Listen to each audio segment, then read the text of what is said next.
Finally मैं यहाँ पर 2-3 दिन बाद वीडियो अपलोड कर रहा हूँ क्योंकि 3-3 आईपीओ यहाँ पर मेन लाइन के आप लोग के ओपन थे। सोचा कि एक बार मैं आप लोग को अपडेट कर दूं एंड कंटिन्यूस आप लोग के कमेंट्स तो यहाँ पे रुक ही नहीं रहे थे। भैया मेरा पेपर है, उसी के चक्कर में मैं थोड़ा बहुत यहाँ पे पढ़ाई लिखाई कर रहा था, इसलिए वीडियो थोड़ी सी अब यहाँ पर कम ही आएंगी। जैसे कि मैं अगर आज अपलोड कर रहा हूँ तो कल मैं अपलोड नहीं करूंगा, जहां तक है फिर मैं परसों अपलोड करूंगा। तो थोड़ा सा प्लीज बेयर करो क्योंकि मेरा भी एग्जाम है, तो मुझे भी थोड़ा बहुत यहाँ पे पढ़ने दो क्योंकि अगले महीने ही एग्जाम है यहाँ पर। एनीवेज आप लोग के यहाँ पर 3 मेन लाइन के आईपीओ ओपन है। नाम है standard glass lining technology IPO. पहली बात, इस कंपनी का काम दूर दूर तक ग्लास से रिलेटेड नहीं है। नाम से बहुत लोग सोच रहे होंगे कि भैया कंपनी ग्लास बनाती है या ग्लास के प्रोडक्ट बनाती है, तो ऐसा कुछ नहीं है। इसके बाद आता है आप लोग का quadrant future tech limited IPO. Wires का काम है, डिस्कस करते हैं कि क्या और कैसे। और एंड में आप लोग का आता है कैपिटल इंफ्रा ट्रस्ट ये इन्वेस्ट आईपीओ। ठीक है, ये जो INVIT होता है इसे इन्वेस्ट बोला जाता है, इन्वेस्ट ट्रस्ट करके। तो ये तीनों आईपीओ आप लोग के मेन लाइन के ओपन है। भैया मैं किस आईपीओ में अप्लाई कर रहा हूँ, किस आईपीओ में आप लोग को अप्लाई करना है, सारी बातें बता देता हूँ यहाँ पर।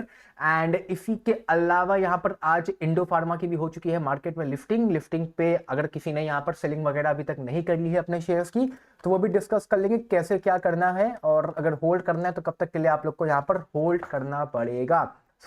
चलिए वीडियो की शुरुआत करते हैं, वीडियो में आगे बढ़ते हैं। वीडियो में आगे बढ़ने से पहले मेरा खाली यहाँ पर इंस्टाग्राम का ही पेज है, इंस्टाग्राम पे आ जाओ, मैं बहुत एक्टिव हूँ वहाँ पर। क्योंकि इंस्टाग्राम पे एडिट वेडिट कुछ नहीं करना होता है, सीधा बनाओ फोन से वहीं सीधा अपलोड मारो। मैं वहां बहुत एक्टिव हूँ, तो वहां आ सकते हो। और अपस्टॉक्स का डीमैट अकाउंट अगर कोई चाहे तो मेरे लिंक से ओपन कर सकता है। एंड चलिए वीडियो की शुरुआत करते हैं। सबसे पहले बात करते हैं यहाँ पर हम लोग स्टैंडर्ड ग्लास लाइनिंग आईपीओ के बारे में।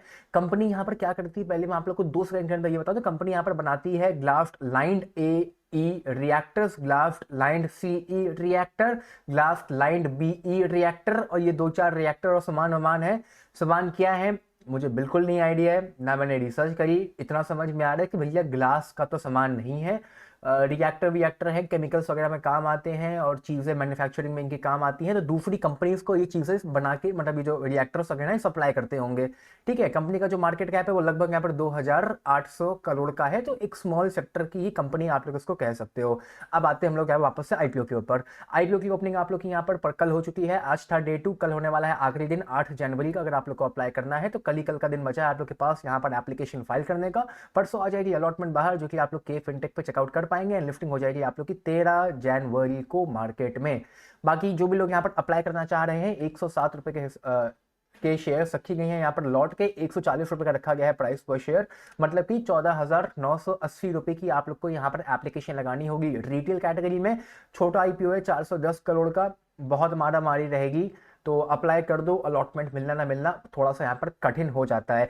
एक लॉट से ज्यादा की एप्लीकेशन मत लगाना, लगाना है तो फिर यहाँ पर आप लोग 14 लॉट की एप्लीकेशन लगाइएगा स्मॉल HNI में। आई होप, क्यों ऐसा मैं बोल रहा हूँ ये बात आप लोग जानते होंगे।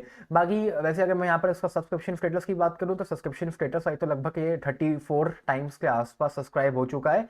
मगर अगर आप लोग यहाँ पर एप्लीकेशन वाइज देखोगे तो खाली ये 26 गुना ही सब्सक्राइब हुआ है। 26 गुना देखो ये लिखा हुआ है, थोड़ा बड़ा कर देता हूँ, ये देखो ये 26 गुना यहाँ पर लिखा हुआ है। रिटेल कैटेगरी में आईपीओ आप लोग का ये वाला स्टैंडर्ड ग्लास लाइनिंग 26 गुना सब्सक्राइब हुआ है एप्लीकेशन वाइज। ये डिफरेंस यहाँ पर इसलिए आता है क्योंकि बहुत सारे लोगों ने इसका मतलब यहाँ पर एक ही एप्लीकेशन में 2-2 3-3 4-4 लॉट के लिए अभी अप्लाई कर दिया है। तो उसका कोई सेंस नहीं बनता है क्योंकि मिलनी आपको एक ही लॉट है। तो 26 में से एक आदमी को अलॉटमेंट यहाँ पर मिलने वाली है एज ऑफ टुडे। मतलब कि आप लोग की जो अलॉटमेंट के जो चांसेस हैं, वैसे तो कल ही चेंज हो जाएंगे लेकिन फिर भी बता देता हूँ, लगभग 3.5-4% के आसपास के हैं एज ऑफ टुडे। थोड़ा सा आईपीओ कम सब्सक्राइब हो रहा है एज कम्पेयर टू, इतना छोटा आईपीओ है, जीएमपी भी अच्छी खासी चल रही है और सब्सक्राइब होना चाहिए था। लेकिन मार्केट की कंडीशन भी आप लोग को पता है कि यहाँ पर कोई बहुत अच्छी तो है नहीं आजकल, काफी ज्यादा यहाँ पर गिर रही है। उस चक्कर में यहाँ पर सब्सक्रिप्शन भी मुझे थोड़ा सा कम अच्छा लग रहा है, बट अच्छा बहुत है, नो डाउट बहुत अच्छा सब्सक्रिप्शन है यहाँ पर। 26 में से एक आदमी को अलॉटमेंट मिल जाएगी रिटेल कैटेगरी में, और लगभग 80 में से एक को मिलेगी HNI कैटेगरी में। लेकिन वो जो एक होगा उसको मिलेगी यहाँ पर 14 लॉट की अलॉटमेंट, 80 में एक को मिल जाएगी। तो क्या ही यहाँ पर निकालना। जीएमपी बढ़ता जा रहा है, लगभग 70% के आसपास पहुंच चुका है। मतलब कि अगर एक भी लॉट की अलॉटमेंट हो जाती है तो मोटा मोटा आप लोग का जो प्रॉफिट है वो 10,000 रुपये के आसपास का होने वाला है। देखिए अब ये डिपेंड करता है मार्केट के ऊपर, क्योंकि आज से लेकर लिफ्टिंग होने वाली 13 जनवरी को, तो मार्केट में मोटा मोटा अभी पूरा एक हफ्ता बचा है। तो एक हफ्ते में मार्केट कहाँ जाएगी वो मुझे नहीं पता, लेकिन अगर नीचे जाएगी तो जीएमपी में भी गिरावट आएगी। जैसा कि यहाँ पर कल देखिए, कल मार्केट गिरी थी तो जीएमपी भी यहाँ पर फॉल हो गया था। तो अकॉर्डिंगली यहाँ पर थोड़ा बहुत है, 70% का जीएमपी चल रहा है, 50% तो आप लोग मान के यहाँ पर अप्लाई कर सकते हो। और अगर मार्केट अच्छी रहेगी तो जीएमपी यहाँ पर आप लोग का और भी ज़्यादा इंक्रीज होता रहेगा, एंड कंपनी भी ठीक है। बाकी बातें हम लोग यहाँ पर अलॉटमेंट के बाद में करेंगे। इसके बाद आता है यहाँ पर आप लोग का quadrant future tech limited IPO, नाम पता नहीं क्या है, अलग सा ही एकदम है। कंपनी यहाँ पर बनाती सिंपल से आप लोग के वायर्स हैं। देखिए अब वायर्स बनाने का क्या मतलब होगा, जैसे कि आप लोग का पॉलीकैब हो गया, ठीक है, उसके अलावा मार्केट में और भी दो चार शेयर्स आप लोग की जो वायर्स बनाते हैं वो लिफ्टेड है। तो सिंपल कंपनी यहाँ पर आप लोग के बनाती है वायर्स वगैरह, ये रहे वायर्स जो कि आप लोग का वायर्स मतलब का ही नहीं काम आते हैं। अगर मैं आप लोग को यहाँ पर कुछ दिखाना भी चाहूँ तो स्पेशलिटी केबल्स बनाते हैं एंड ट्रेन कंट्रोल सिस्टम बनाते हैं, जो रेलवे वगैरह में कुछ यूज़ होता होगा। बाकी मेन काम जो इनका है वो तो वायर्स का ही है, ठीक है। और तो ये बातें हो गई कंपनी क्या करती है इसके बारे में। इसके अलावा कंपनी का जो आईपीओ है इसका था आज डे 1, परसों तक आईपीओ आप लोग का मार्केट में ओपन है। मतलब कि तीनों आईपीओ में अगर आप लोग को अप्लाई करना है तो आप लोग को यहाँ पर एक ही साथ अप्लाई करना होगा, क्योंकि ऐसा नहीं कि उसके रिफंड से आप इधर अप्लाई कर लो। क्योंकि तीनों आईपीओ आप लोग के एक आध दिन आगे पीछे ओपन हो रहे हैं, तो रिफंड आप लोग का तब तक वापस नहीं आ पाएगा कि सोचो कि वहाँ अप्लाई कर देते हैं, वहाँ पर अगर रिफंड आएगा तो उसमें से अप्लाई कर देंगे। ऐसा आप लोग यहाँ पर नहीं कर पाओगे। यहाँ पर आज था डे 1, कल परसों 2 दिन आईपीओ आप लोग का ओपन है। 10 को आ जाएगी अलॉटमेंट बाहर, जो कि आप लोग लिंक इन टाइम पे चेकआउट कर पाएंगे। एंड लिंक इन टाइम पे तो अलॉटमेंट चेकआउट करना आप लोग को आता होगा। 14 तारीख को हो जाएगी आप लोग की मार्केट में यहाँ पर लिफ्टिंग। 290 रुपए के हिसाब से 50 शेयर्स की लॉट है, अमाउंट हो जाएगा इतना आप लोग का रिटेल कैटेगरी में। रिटेल में कोई भी यहाँ पर एक लॉट से ऊपर नहीं लगाएगा, लगाना है तो स्मॉल एच में 14 लॉट, अमाउंट आप लोग का इतना हो जाएगा 2,03,000 रुपए के आसपास का एज ऑफ नाउ। ये आईपीओ की मैं अगर बात करूं तो ये आईपीओ आप लोग का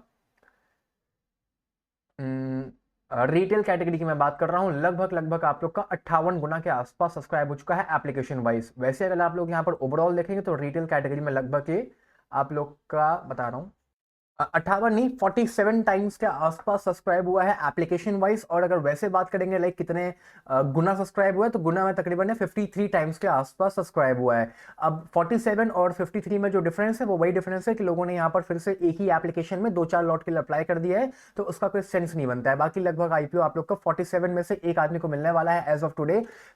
कल और परसों भी आईपीओ आप लोग का मार्केट में ओपन है, तो जो डेटा है वो आप लोग का ड्रास्टिकली चेंज हो जाएगा, और फिर आप लोग के जो अलॉटमेंट के चांसेस है वो और भी ज्यादा आप लोग के चेंज हो जाएंगे। बट एज ऑफ टुडे लगभग 2% के आसपास के चांसेस है आप लोग को इस आईपीओ में अलॉटमेंट मिलने के लिए। यहाँ पर जो डेटा है वो अपडेटेड नहीं है, तो इस डेटा को बिल्कुल भी मत देखना, देखना है तो यहाँ देखो, वरना ग्रो या अपने डीमैट अकाउंट में देख सकते हो, वहां पे भी अपडेटेड डेटा ही दिखाएगा।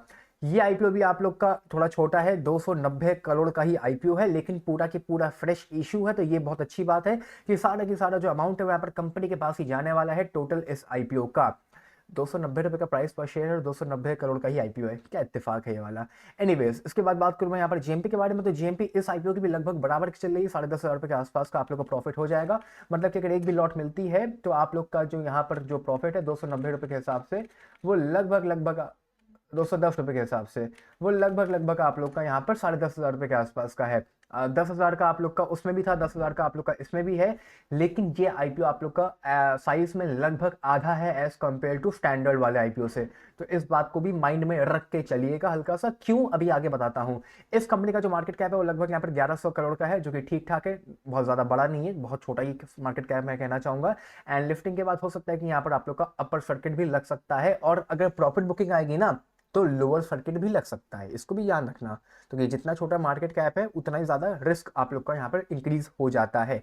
इसके बाद बात करता हूँ मैं यहाँ पर कैपिटल इंफ्रा ट्रस्ट के आईपीओ के बारे में। देखो यहाँ पर जीएमपी वगैरह चल रही नहीं है, तो फालतू में विदाउट जीएमपी तो मैं अप्लाई करने को कहूंगा नहीं। ऑल्दो जो लिफ्टिंग है वो आप लोग का 5-10% ऊपर 5-10% नीचे कहीं पे भी हो सकती है।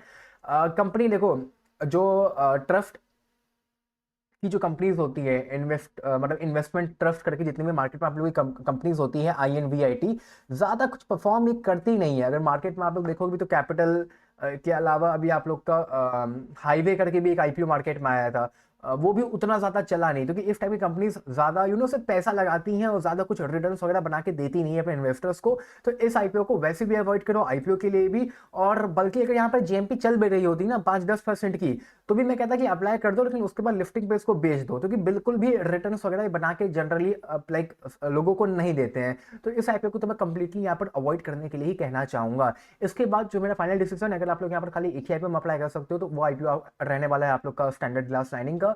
क्योंकि यहाँ पर जो प्रॉफिट है वो लगभग आप लोग का यहाँ पर हो जाएगा 10.5-10 हज़ार रुपए के आसपास का 70% पे। और आईपीओ साइज भी आप लोग का यहाँ पर 410 करोड़ का है, जो कि ठीक ठाक है। अब भाई ठीक ठाक क्या है, एज कंपेयर टू दूसरे से तो बड़ा ही है। नंबर 2 पे रखना अपना क्वाड्रेंट को। रीजन क्या था, इसका भी जो प्रॉफिट है वो तो बढ़िया है, नो डाउट, वो भी 10.5 हज़ार रुपए के आसपास का सेम प्रॉफिट है। लेकिन यहाँ पर जो इश्यू साइज है वो बहुत छोटा है, वो खाली 290 करोड़ का है। तो यहाँ पर जो अलॉटमेंट है उसमें फिर आप लोग को अलॉटमेंट मिलने में मारामारी रहेगी, तो इसीलिए इस आईपीओ को नंबर 2 पे रखना। इसके बाद कैपिटल इंफ्रास्ट्रक्चर में तो आप लोग को यहाँ पर बिल्कुल अवॉइड ही करना है विदाउट एनी डाउट। एंड जो इंडो फार्मा की अगर मैं बात करूँ यहाँ पर, तो आज जिन लोगों ने सेलिंग कर दी, ठीक है, कोई भी दिक्कत की बात नहीं है। बट अगर अभी तक आप लोगों ने सेलिंग यहाँ पर नहीं करी है, तो मोटा मोटा देखिए, पैटर्न वाइज तो ज्यादा कुछ यहाँ पर देखने को होता नहीं, क्योंकि कंपनी नई है, आज ही के दिन यहाँ पर लिस्टिंग हुई थी। ऊपर एक आप लोग का टारगेट है, अगर कंपनी यहाँ पर लगभग 285 से ऊपर निकलती है तो आप लोग की कंपनी और ऊपर जा सकती है। वरना अगर मैं नीचे की भी बात करूँ, तो नीचे आप लोग का जो सपोर्ट है बहुत नजदीक है, लगभग 270 रुपए के आसपास का सपोर्ट है। एंड इसके बाद का जो सपोर्ट बनेगा वो लगभग आप लोग का 260 रुपए के आसपास का बनेगा। मेरी मानो 270 रुपए का लगा लो, 270 रुपए से अगर नीचे निकलता है तो एग्जिट कर जाओ, क्योंकि मार्केट आजकल बहुत वॉलेटाइल है। एचएमपीवी वायरस भी आप लोग का यहाँ पर आ रहा है, वो कितना इम्पैक्ट देगा, कितने केसेस उसके निकलेंगे और चीज़ें कैसी मोड़ ले लेंगी अपने आप में, वो मैं भी नहीं कह सकता हूँ। बट उनको देखते हुए कह रहा हूँ, खाली 30% का प्रॉफिट हुआ है, मुश्किल से 2-2.5 हज़ार रुपए के आसपास का। बहुत मन कर रहा है होल्ड करने का, तो 270 रुपए का ऐसे लगा के होल्ड करो। और 285 से ऊपर निकलता है तो आपका प्रॉफिट यहाँ पर और इंक्रीज हो जाएगा। और जिन लोगों ने यहाँ कहीं भी बाय किया है उन लोग के लिए भी कह दे रहा हूँ, 270 रुपए का स्ट्रिक्ट ऐसे लगा के ट्रेड करो। कंपनी बहुत खास है नहीं। लिफ्टिंग डे पे भी मैंने कहा था कि लिफ्टिंग डे प्रॉफिट बुक करके निकलना चाहो निकल जाओ, ज़्यादा बेटर रहने वाला है। ऑल दो मैंने भी सेल नहीं किया क्योंकि मैं सुबह सो रहा था। बट जो चीज़ें हैं वो ऐसे ही काम करेंगी, लगा के आप लोग छोड़ सकते हो अपने डीमैट अकाउंट में। बाकी अभी के साल वीडियो में इतना ही। Bye bye, take care, love you all.